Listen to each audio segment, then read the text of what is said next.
Back. This is Jen Baker in Austin, Texas, and we are back for our fourth stream of Books and Beer.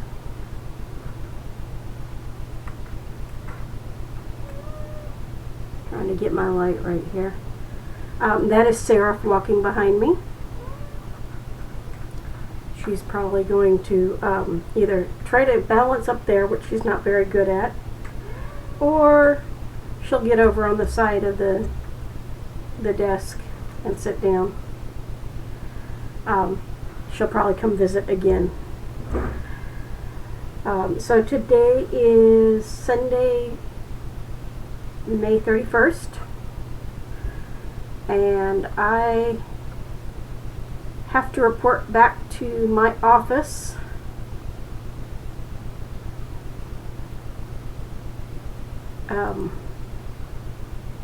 tomorrow night, which should be interesting. My manager seems to think my computer is still there, my laptop at my desk is still there, but at least half of our team may not have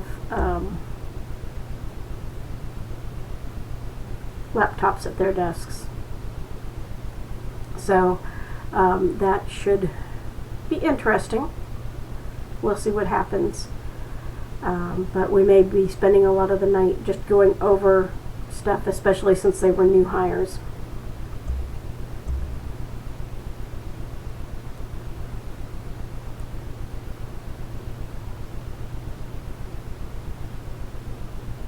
Bear with me for a moment. Things are being a little bit slow.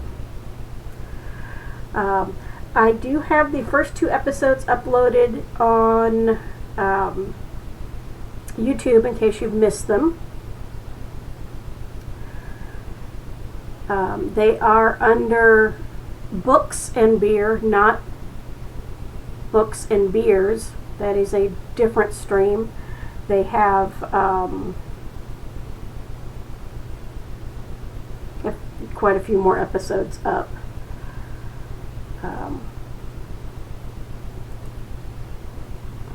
So, give me a moment here.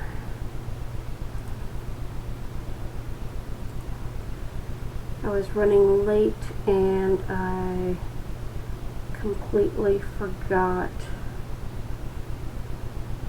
to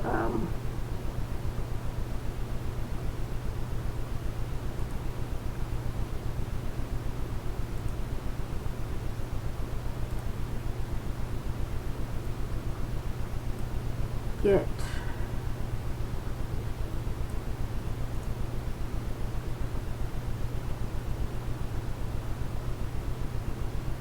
Discord up. Okay. So if you don't actually have a Twitch account,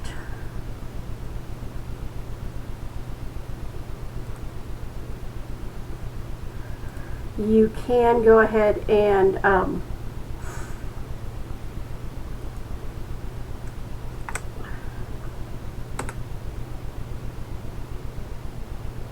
leave me a message or say hi over on Discord. I do have a Discord server up.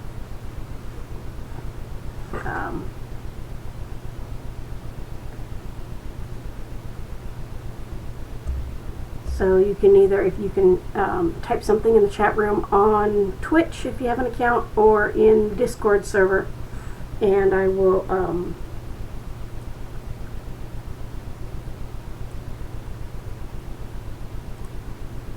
give a shout out.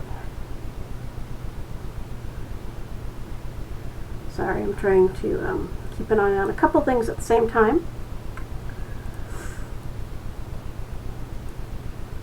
Okay, so today's beer. This is another beer from 903 Brewers in Sherman, Texas. It's called Stuffed.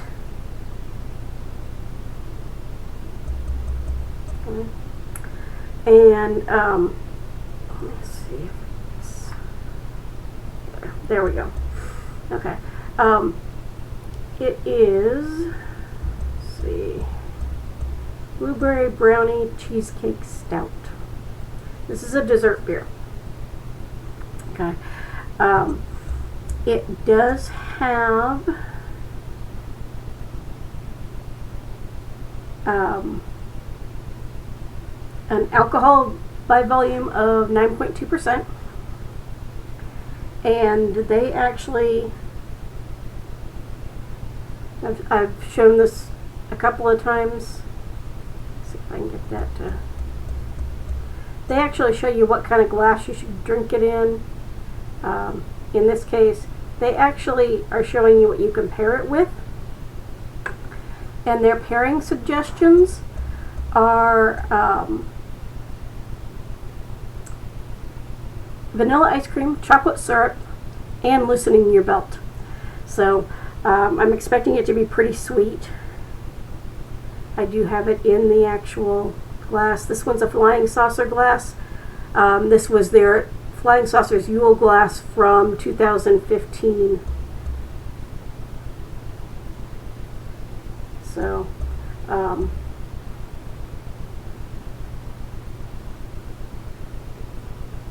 ooh, that's pretty good. What they put on the can was, we brewed up the whole bakery with this stout. In this beer you'll find big fudgy brownie flavor up front, followed by more subtle notes of cheesecake with creamy vanilla and graham cracker. Blueberries bounce in the background, rounding out with chocolate and vanilla for a sweet swirl of dynamic and delightful flavor. This is a decadent and quintessentially 903 pastry stout. Yeah, this is definitely a pastry stout. I'm getting the cheesecake, I'm getting the kind of fudge and graham cracker and vanilla. Not getting a whole lot of the blueberry. That may change as I drink more of it.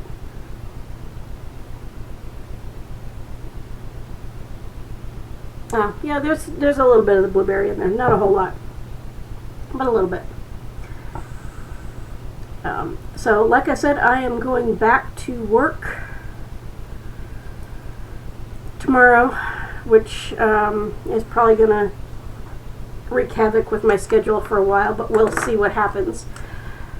Hopefully it won't, but it will take some getting used to. They had protests yesterday and today that shut down one of the freeways. Luckily, that's not the freeway that I take, and so hopefully I won't have any trouble getting to and from work tomorrow. But we will see what happens.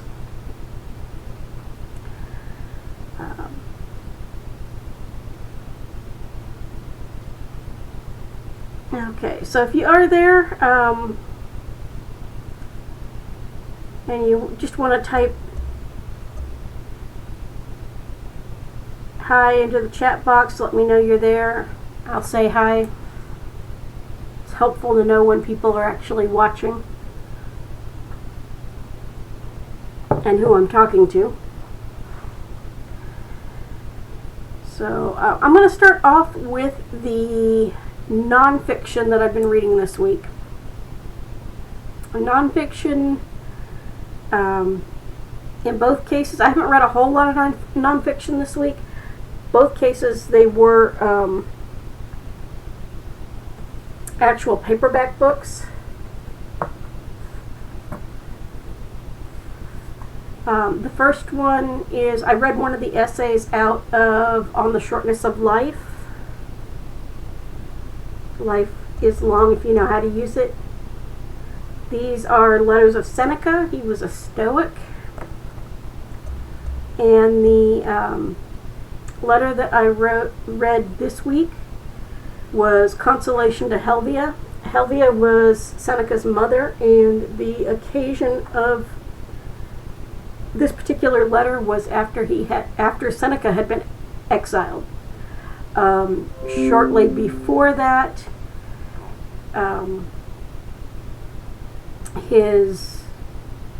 there had been deaths in the family, so she was grieving those deaths as well. It's a small paperback, it's a thin paperback. This letter takes up 33 pages of it. So it's one of the longer ones.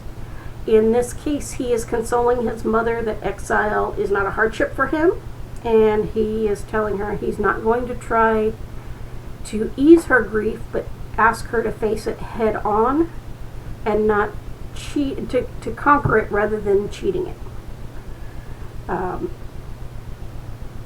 one of the things he says is, if you have the strength to tackle any one aspect of misfortune, you can tackle all. When once virtue has toughened the mind, it renders it invulnerable on every side. I'm not sure that I agree with that, but I would agree that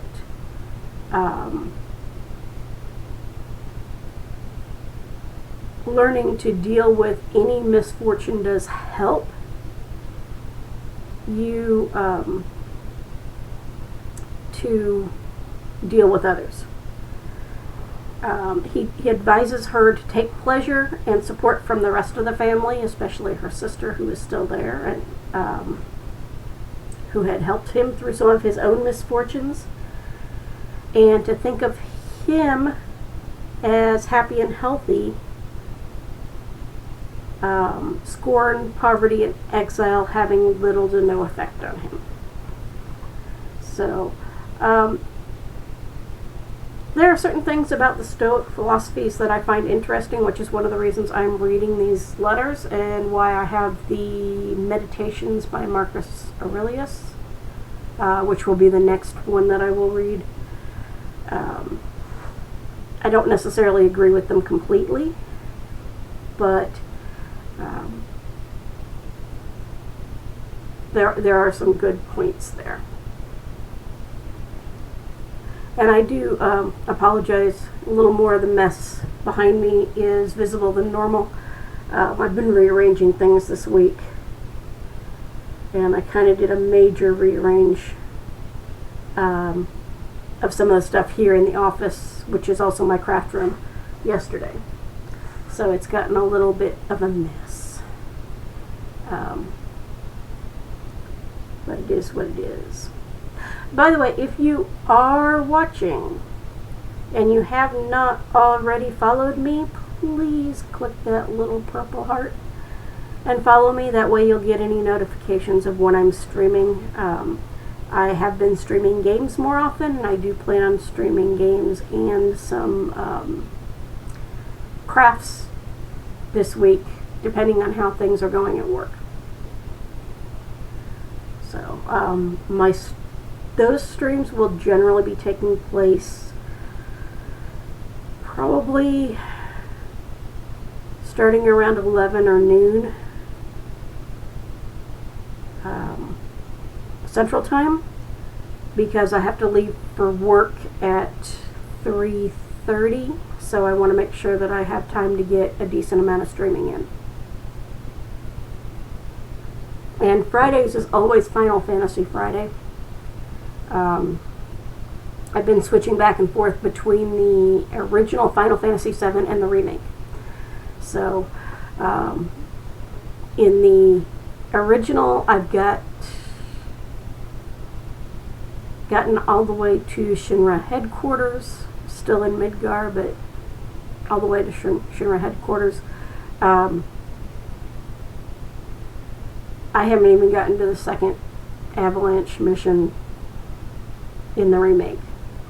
They've added a lot of stuff to that. It's actually been kind of fun. I streamed that off of my PlayStation 4, which is not attached to my computer at this point in time.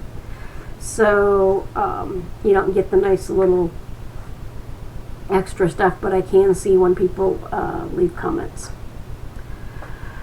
Okay, the other nonfiction book that I read was related to my writing. It is The 10 Commandments of Author Branding by Shayla Raquel. I met Shayla at Writers in the Field last October. That's Seraph. Hey, baby girl. She's probably going to jump up on top of the shelves. And I read chapter 5, or commandment 5, which is remember the email newsletter to keep it holy. Treat subscribers as VIPs, be authentic, and offer value. I theoretically have a newsletter for my writing. I haven't really done anything with it yet or put it out there for people to sign up on. That's one of those things that I need to do. And I need to do it before I re-release the first book. As far as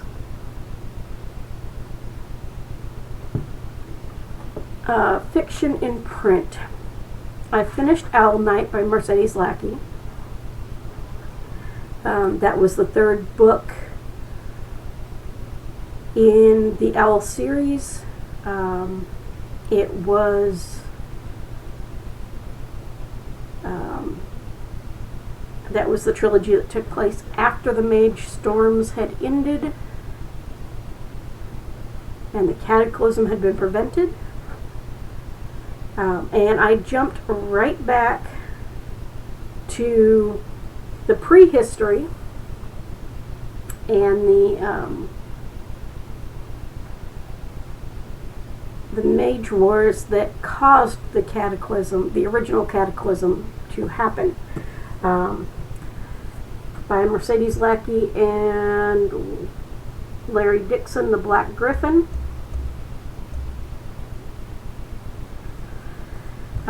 This really is kind of one of my favorite books. And I really like the characters. I like the thought process of the characters. So you can see it's actually, for a paperback, it's one of her thicker books. I was going to go on to White Griffin, which I really like, but I decided to maybe try reading something I haven't read yet. Quite a while ago, quite a long time ago, I read A Darker Shade of Magic by V.E. Schwab, or Victoria Schwab. And I absolutely adored the book. And at the Sirens conference that I go to, which is about women in fantasy, I was able to meet her and get her to sign my copy of that book. She asked me at that point if I had read the next book in the trilogy, and I told her no. And she said, don't read it until you have the third book in hand. Well, I now have the third book in hand. So I am going to read the second book. And hopefully, since I have the third book in hand, I won't want to throw it against the wall, which is what she said I would probably want to do if I didn't have the third book in hand. So the second book is A Gathering of Shadows. Okay, it's the second book in the Shades of Magic series. The first book, like I said, is A Darker Shade of Magic. The third book is A Conjuring of Light. These books revolve around a world where, well, actually, 4 parallel worlds, where the only thing they have in common is some version of the City of London.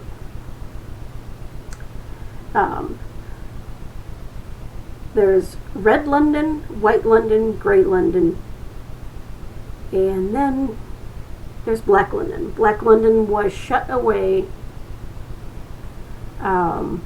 when the magic went awry. Grey London has almost no magic. Red London has an abundance of magic. And White London tries to kind of drain away magic from anybody who comes into it. Yeah, Seraph has decided to be an attention seeker today, apparently.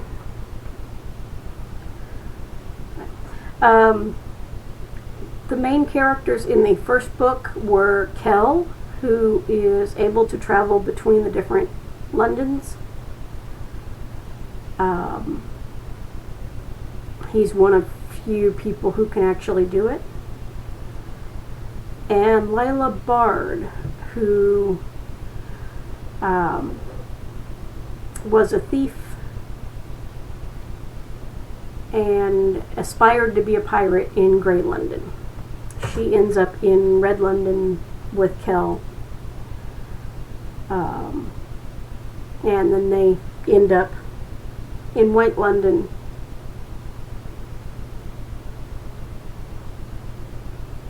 Before the end of that book.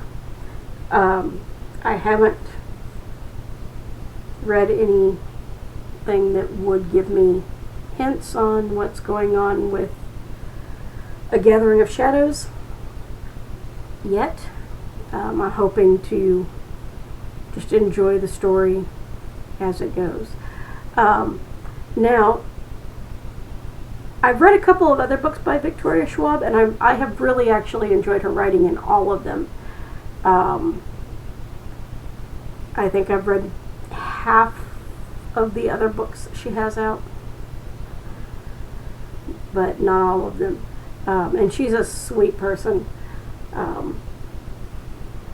I also have the comic books, which are the storyline happens before the Shades of Magic series. And she wrote the storyline for those as well. So I'm looking forward to reading those. Well, I've read the comics. I'm looking forward to reading the book, the second and third book in the series. I may go back and reread the other ones that I have by her as well. I think both of the other ones that I have also have sequels, which I haven't read yet. So my list is a little bit on the long side. I did read one other fiction book.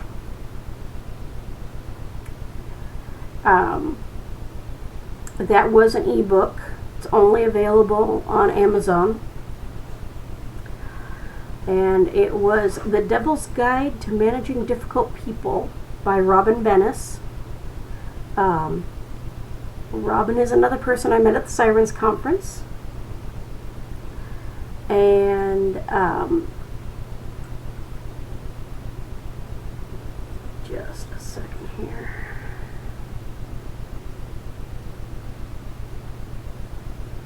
Of course I closed it.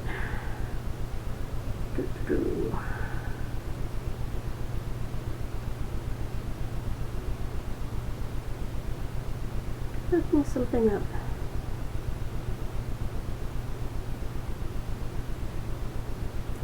Okay, so I met Robin at the Sirens Conference as well. And in fact, I bought the first book of her Signal Airship series at the Sirens Conference. Although I had promised myself that that particular conference I was not going to buy any books, because I wanted her to autograph it for me, which she very kindly did. The books in that series right now are The Guns Above and By Fire Above. And I haven't read By Fire Above yet. I'm sorry, Robin. I know I should have, but I haven't read it yet.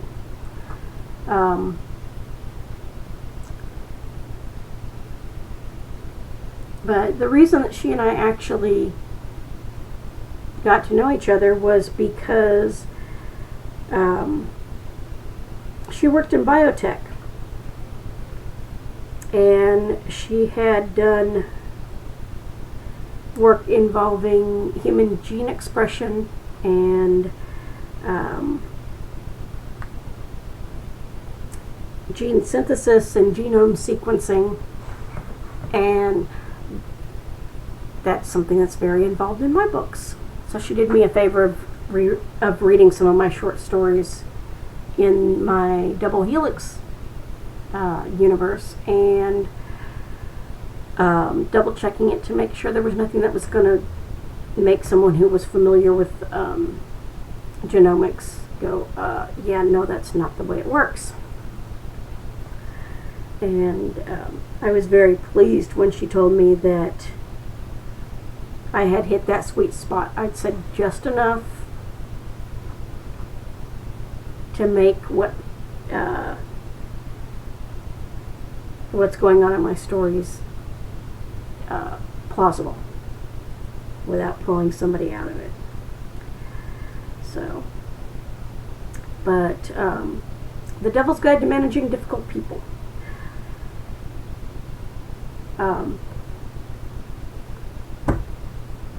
Okay, where am I?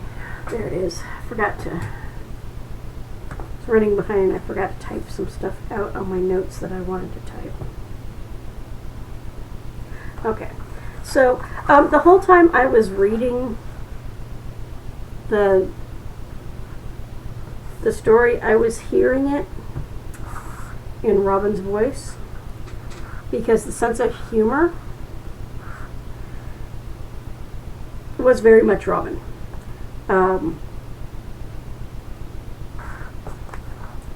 So there were lines like, perhaps you can see why I hated my life even before I went and murdered the devil. And death makes a damn strong margarita. I just want you to know that in case it ever comes up. So, just fun little stuff like that. The narrator of the book is an unreliable narrator. So, you're never quite sure exactly how much of what she's telling you is the truth. And because she is talking about having met and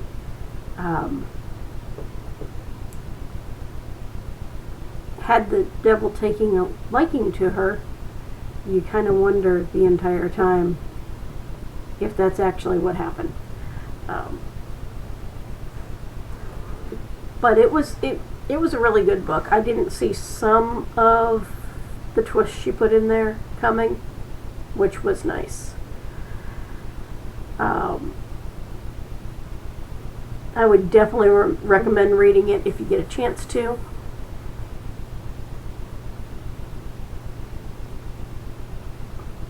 If you like dark and somewhat absurd humor. On the other hand, if you like steampunk, I would definitely recommend her Signal Airship series.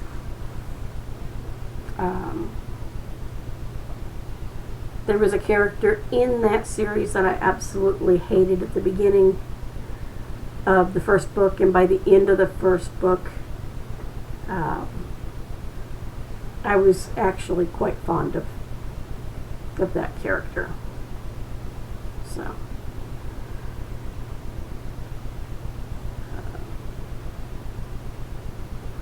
obviously airships and explosives and all kinds of fun things. Audiobooks, I didn't listen to any this week, which does in fact mean that I did not go out and exercise this week, nor did I drive anywhere. So I will be driving this week, obviously, since I'm going into the office. So I will be listening to Becoming by Michelle Obama. I've still got a few hours left in that. And hopefully I will get back on the exercise track so I can start listening to the other Queer Eye books, audiobooks that I have.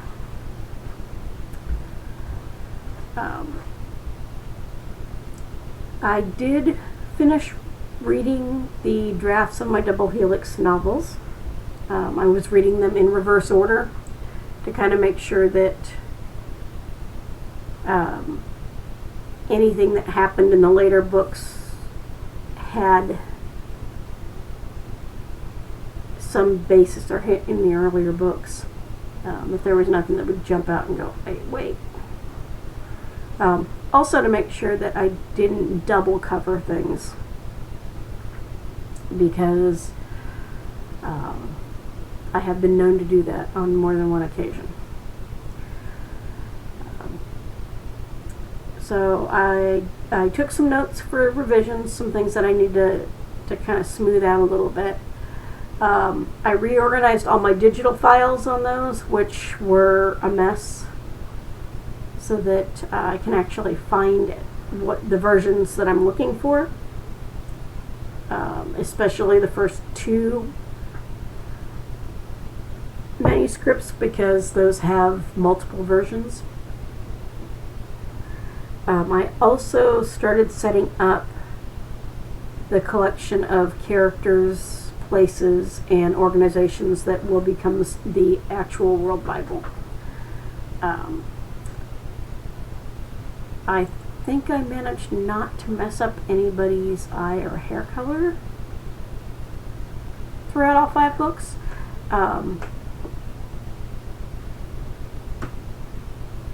But there were some other things that I noticed I need to kind of, like I said, smooth out. They weren't too bad, but not great.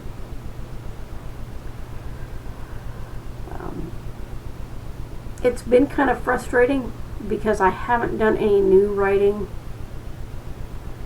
and I have a lot of revisions and a lot of other writing that I wanted to do.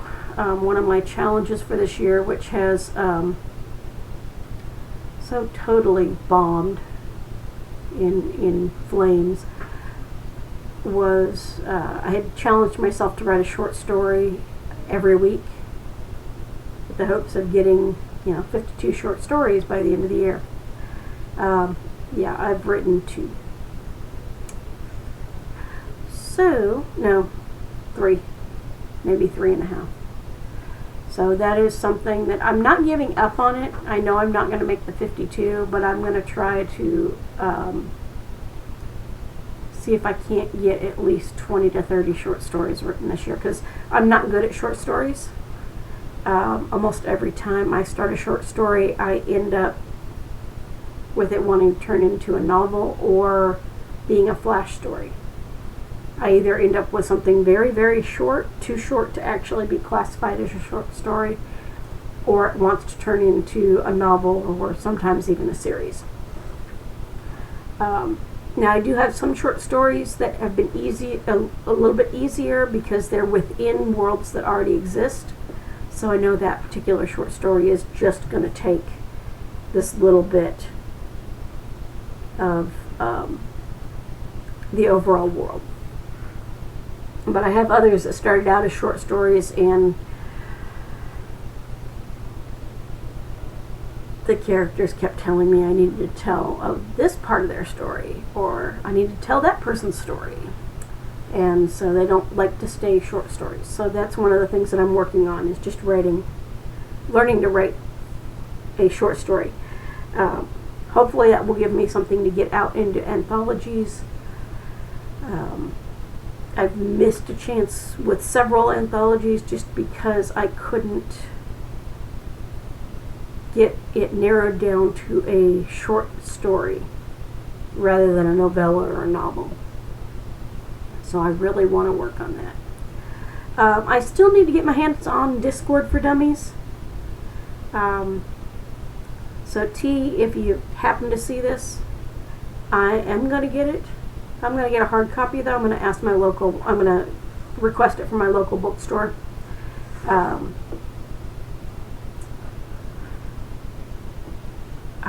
The only real writing that I have been doing has not been fiction. I've been sending out letters through snail mail, through the postal service, to people. Honestly, I'd kind of like to get a few back myself, because my mailbox has either been empty or junk mail or bills. And I'd kind of like something other than junk mail or bills to show up in my mailbox. So that is one of the things that I am working on. So let's go back to the beer for a minute.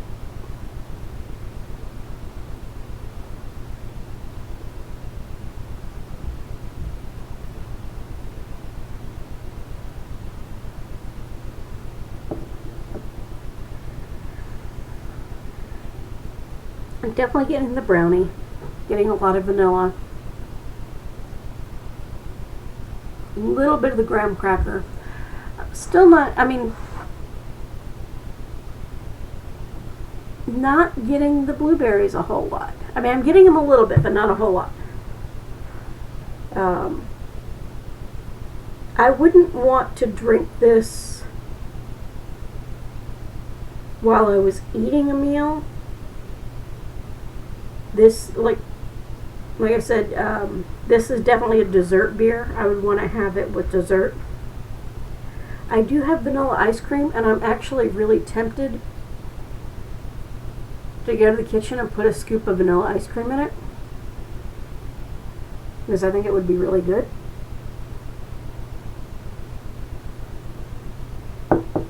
It might be too sweet though. But yeah, a scoop of vanilla ice cream is really tempting. I'm not going to do it though because I am streaming, and that would mean getting up and walking away. Well, you know what? I'll be right back.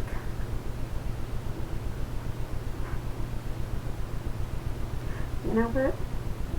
Bear with me because this really tastes like it needs vanilla ice cream. So I will be right back as soon as I put a scoop of vanilla ice cream in it.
Okay, I'm back.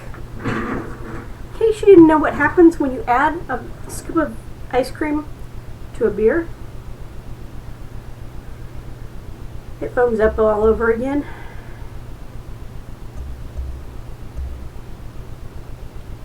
Oh. Yep, that's what it needed.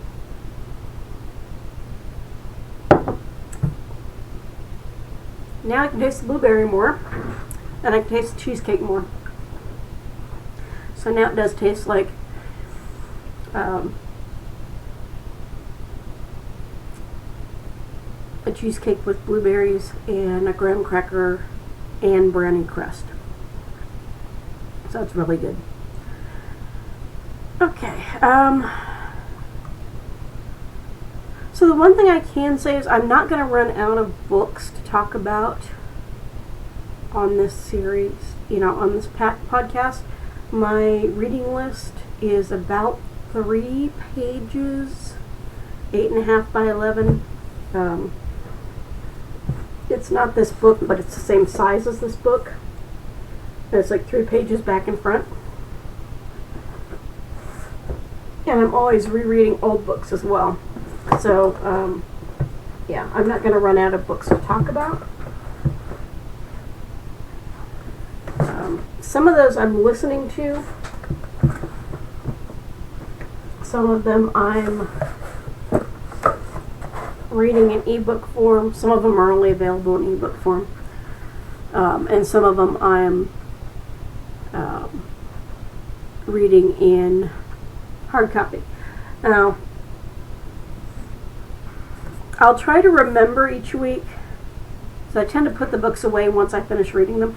I'll try to remember each week to pull any of the hard copies that I've got, the print copies, so that I can show them to you.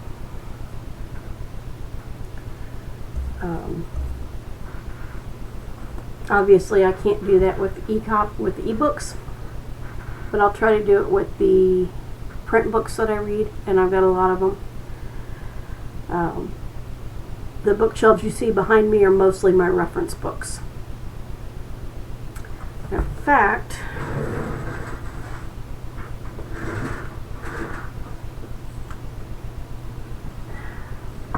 mentioned T earlier. It's T. Morris.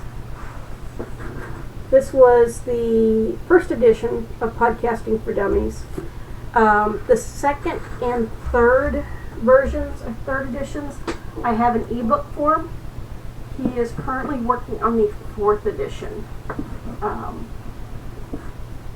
So that one I will probably get in paperback. I also have these books.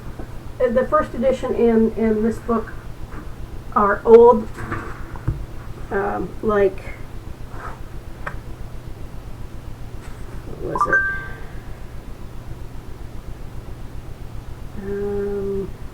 2006. I was listening to a lot of podcasters, especially authors at that point in time. A lot of interesting things were happening in podcast fiction that a lot of people are just now starting to catch on to. So this one is Tricks of the Podcasting Masters, and that was by Rob Welch and Mur Lafferty, the mighty Mur Lafferty of I Should Be Writing and Ditch Diggers. And so I had bought these books in part to support them, but also because I wanted to do a podcast at the time.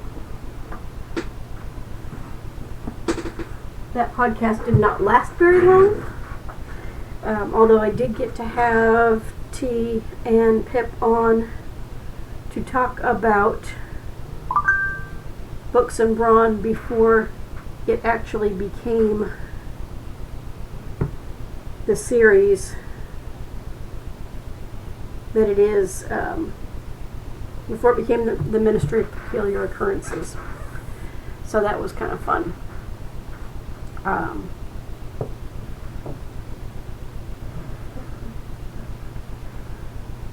So T was the first person to podcast his entire novel. And he was also the first person that I brewed a beer for. And Mur was the second person that I brewed a beer for, although they got their beers at the same time. They got them at DragonCon 2007.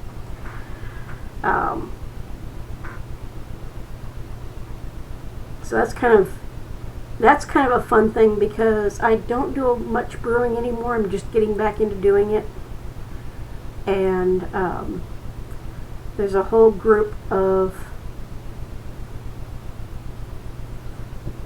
authors who were podcasting who will only remember me as the Brew Mistress.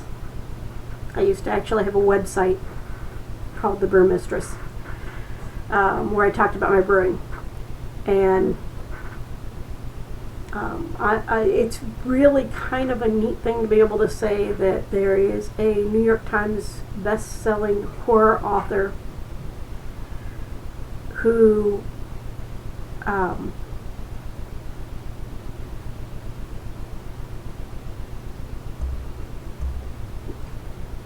whose normal taste in beer is not what I would drink. but who, when I was at one of the pub crawls after his signing, asked me what beer he was going to be drinking. And I have a couple of books signed by him that basically say, hey, where's my homebrew? Or shouldn't you be homebrewing? That would be Scott Sigler. He's in California, in San Diego now. I haven't seen him in forever, but I would still give him a hard time about beer.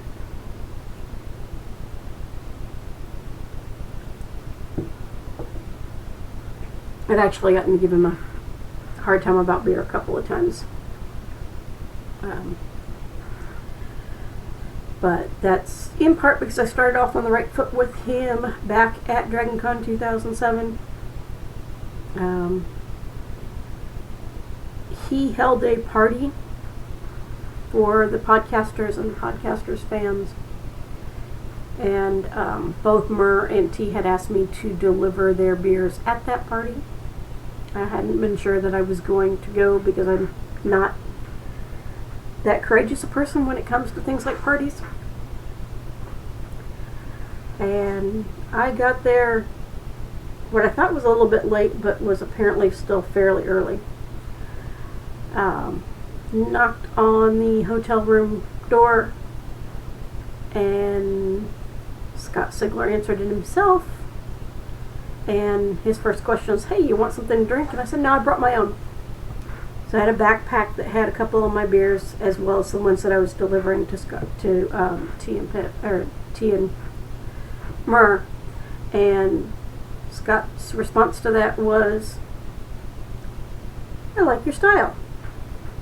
The fact that I brought my own beer did not stop him from somehow getting me to do a shot of gin later on in the evening.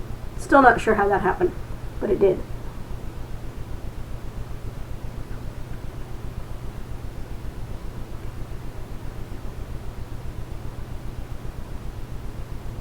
So there is a little bit of a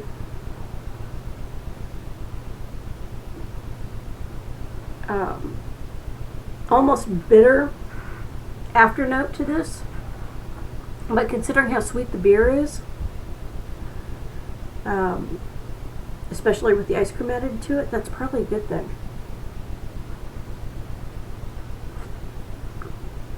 Oh man, I'm down to almost just the ice cream.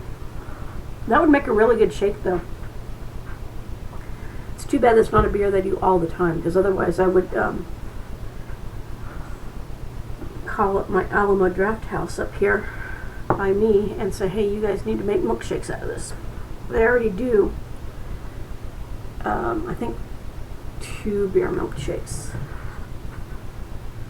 That and Flick's Brew House, which is my other place to go see a movie. That is probably one of the things with all the time I've had off that I've missed most, is not being able to go see movies.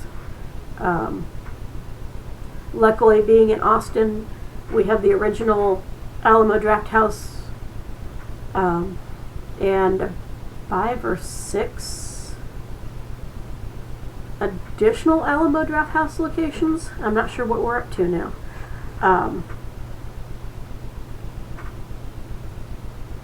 And then we also have Flick's Brew House.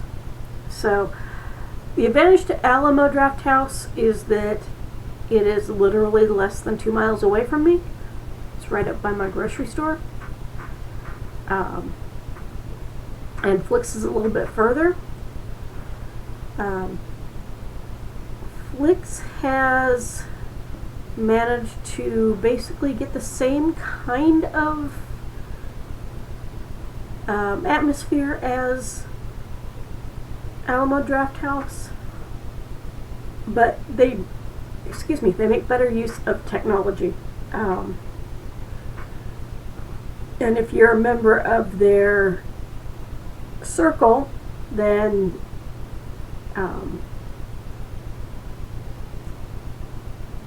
basically almost anything non-alcoholic that you get you get points for, and you can use those points later in lieu of actually paying for stuff. And now the Draft House, I think my one problem with Alamo Draft House is that you have to put a little paper up and hope they see it. And hope that whatever you order actually gets correctly added to your tab.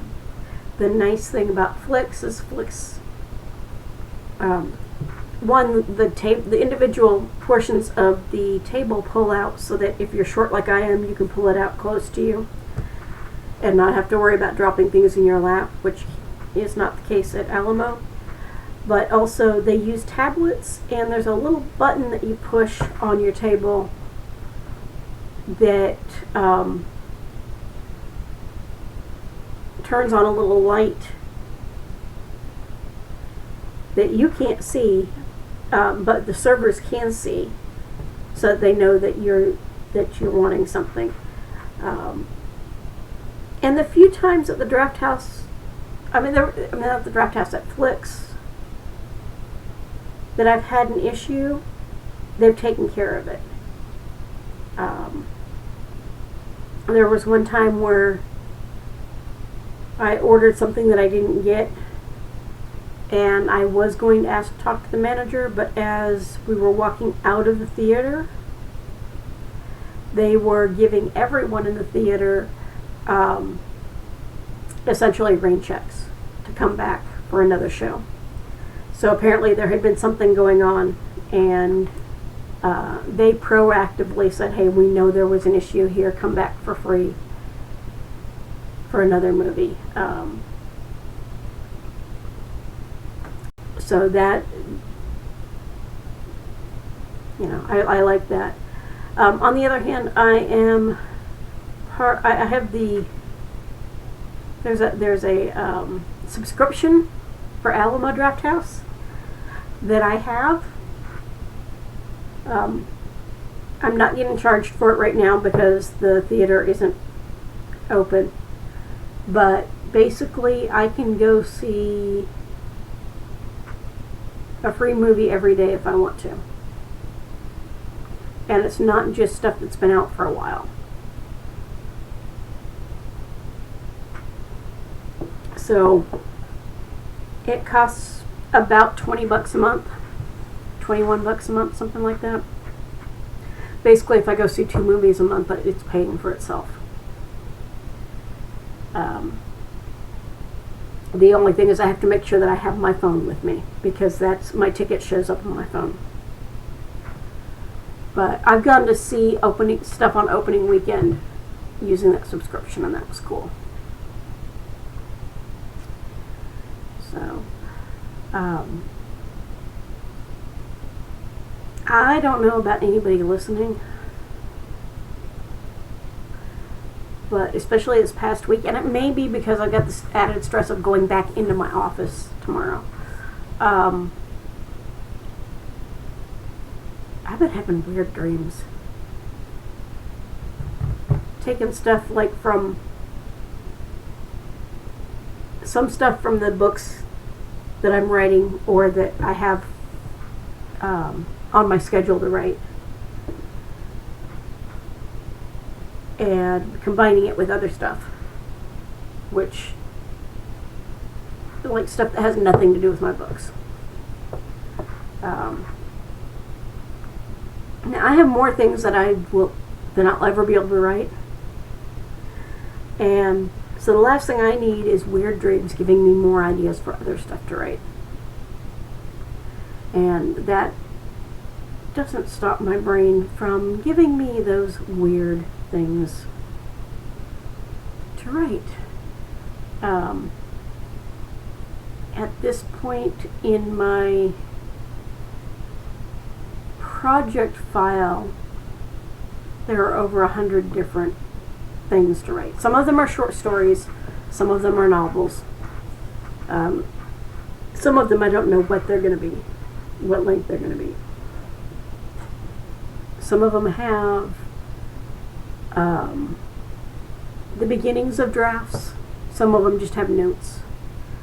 But there are over 100 of them at this point, and that does not include the Double Helix series, the quintology that I have rough drafts for. At the minimum, I have rough drafts for every book. The first book is actually technically available on Amazon right now. But I'm going to be pulling that because I'm doing some major revisions on it. Not so much in the actual storyline, just in the writing itself.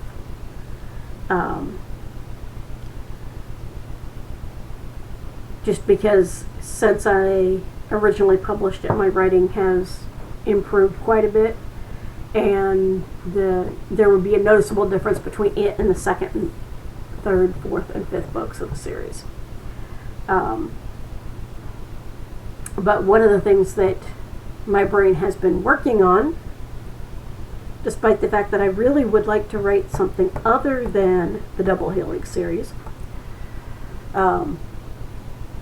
is the next set of books in that universe, which only peripherally use any of the characters from the quintology.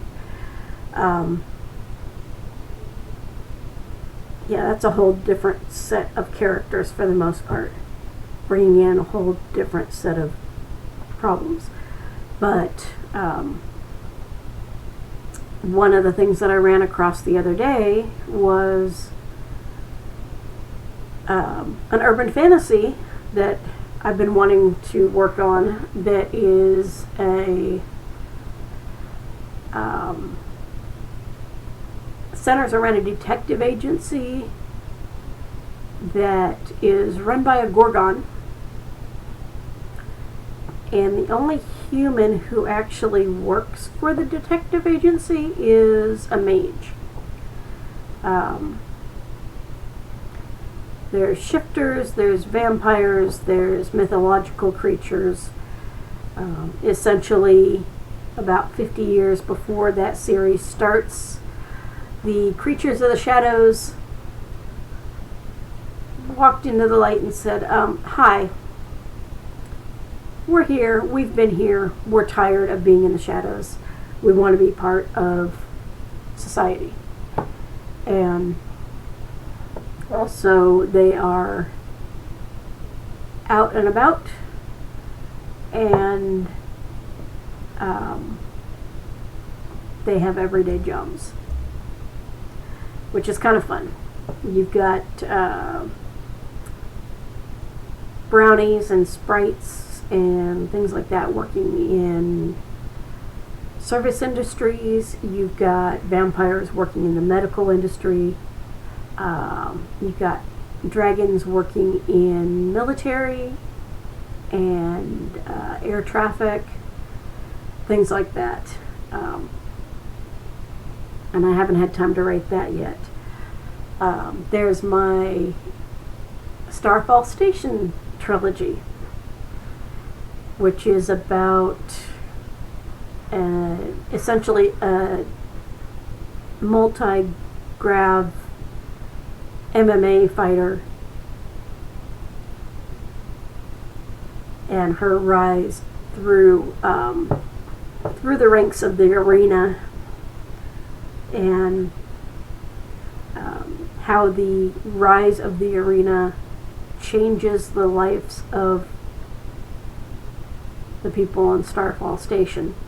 So that's another one. I've got probably the first third of the first book written, although I've got an outline for all three books. And I've got a short story. Yeah, right now I have one short story in that universe that I've got a draft of, and I've got notes for a second one. That one I'm kind of hoping stays just to the trilogy, but I already have enough background on why the station was built and what happened to it between the time it was built and the events of Starfall Station, and what's going to happen at the end of Starfall Station. That there could be more books there. I have my Bard stories that I want to write. I have the God of Misfits stories that I want to write.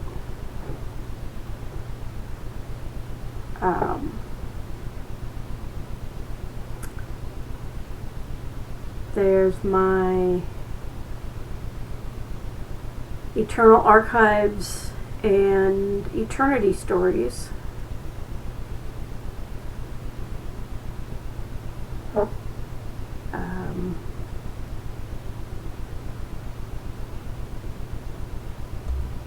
The short story called No Man's Land, which at one point I had a draft of, but that's one of the few things that I did lose. That draft was entirely on paper, and I did lose it. I have a bunch of notes for it, but I don't think I'm going to be able to recreate it the way that I had originally written it, which is kind of sad. I have my Guardian and Mage short story, which actually, that's one of the ones that keeps wanting to turn into a novel. Maybe a novella. I'm not sure there's not enough to it for it to actually be a full novel. On the other hand, there may be enough in the world to actually be more than one novel. That's one of those ones that keeps going back and forth. So we'll see what happens. I'm not exactly sure what is going to be happening with that. But I have more or less run out of steam right now.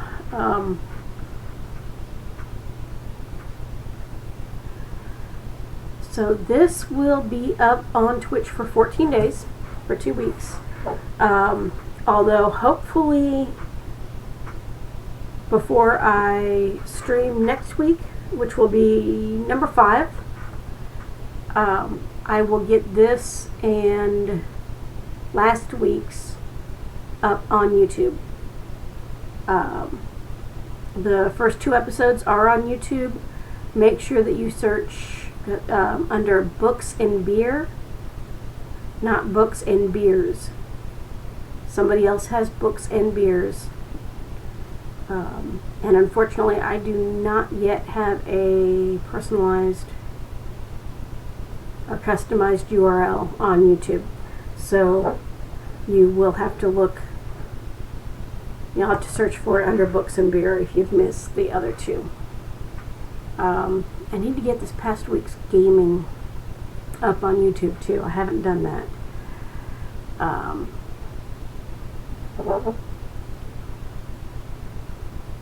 But hopefully I will get that done before too much longer.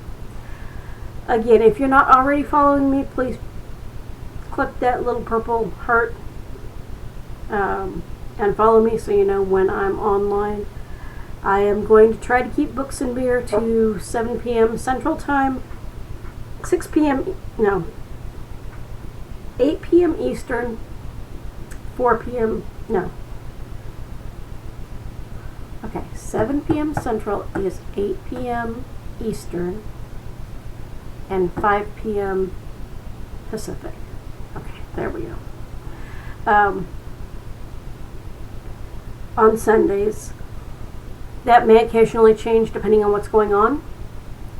I'm hoping to start getting back into doing my recreation stuff, historic recreation stuff with the SCA once we can start gathering again.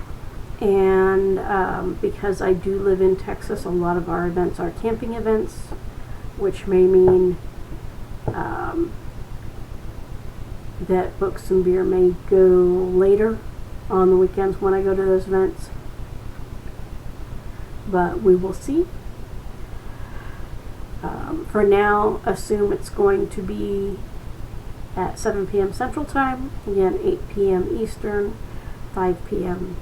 Pacific, and I will try to be more entertaining and have more to talk about on most of those. If you have any questions, comments, anything you'd like me to cover, any book suggestions or anything like that, send me a message either in the chat room, on Discord. I do have the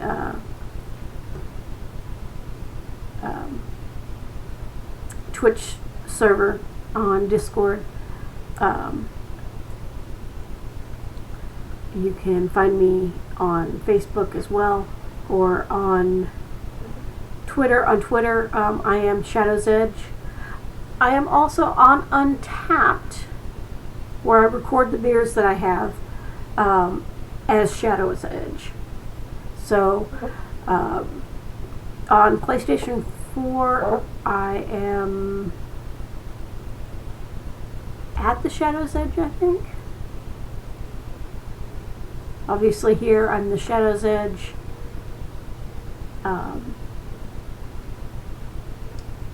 Twitter and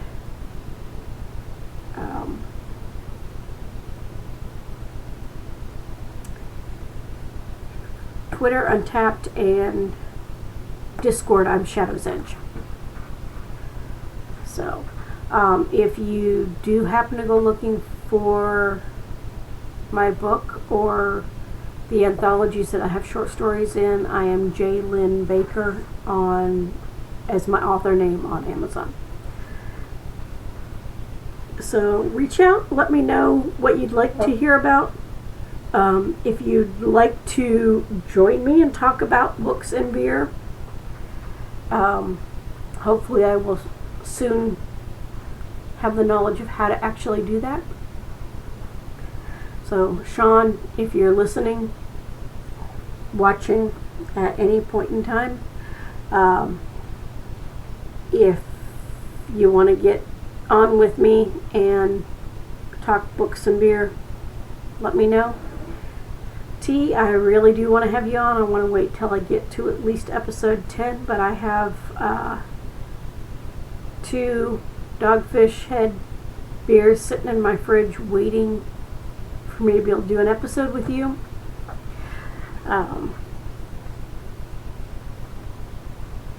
If you happen to be a brewer and you want to talk about what you brew and what books you like, if you happen to be a podcaster or an author and you want to talk about your podcast or your books, you don't even have to drink beer. Beer is my beverage of choice, but you're most welcome to join me with your beverage of choice. Which reminds me, I still need to try to brew a beer that Pippa like. We'll see what happens with that. On the other hand, I may just make a cordial since I know Pip likes things like vodka. So we will see.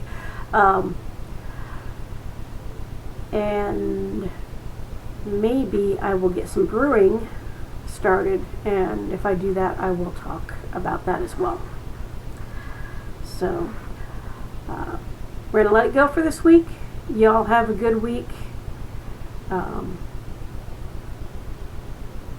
Cheers. Read or listen to a good book. Let me know what you think. We'll see you soon.